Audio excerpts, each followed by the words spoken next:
Skytel Group-ийн улирлын урамшууллын эзэд тодорч байна. За хаврын урамшууллын ялагч хосороо Хятад, Солонгос, Япон орноор ус онгоцны аялал хийх эрхийн бичгээр гартан авлаа. Үүнээс гадна сар бүрийн урамшууллын ялагчид олон төрлийн дижитал бэлгийн эзэд болж байгаа юм байна.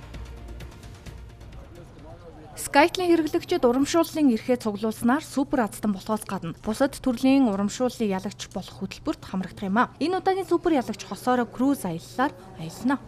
Та манай супер азтан боллоо гэхээр бас яг төрсөн өдрөөр нэг нь тоглолцлоо гэж бодоод тэгээд миний дугаар сонгогдсон байхад бөөн баярлалаа. Тэгэл ихнэртэйхэн тэгэл мөрөдлөө онгоцоор аялах шиг шнэ.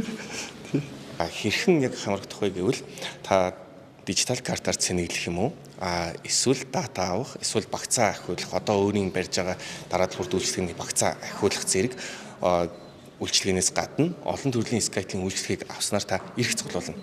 Тухайн эрхээрээ та Skytel-ийн аппликейшн болон веб Skytel цэг EMN веб руу хандаад урамшуулах гэсэн зэс рүү ороод дугаараа хийн эрхээрээ урамшуулалтад оролцох ийм урамшуул зарлагдсан байна. Улирлын урамшууллын дараагийн ялагчид 5 болон 6 дугаар сарын 30-ны өдрүүдэд тодорно. Үүнд мөрөөдлийн хөлөг онгоцоор хосороо аялах 3 ялагч энийг болохоос гадна iPhone 16 маркийн гар утасны эзэн болох боломжтой юм. Мөн бусад дижитал бэлгийн эзэдийг урамшуулалт хөтөлбөрөөр сар бүр тодруулж байна.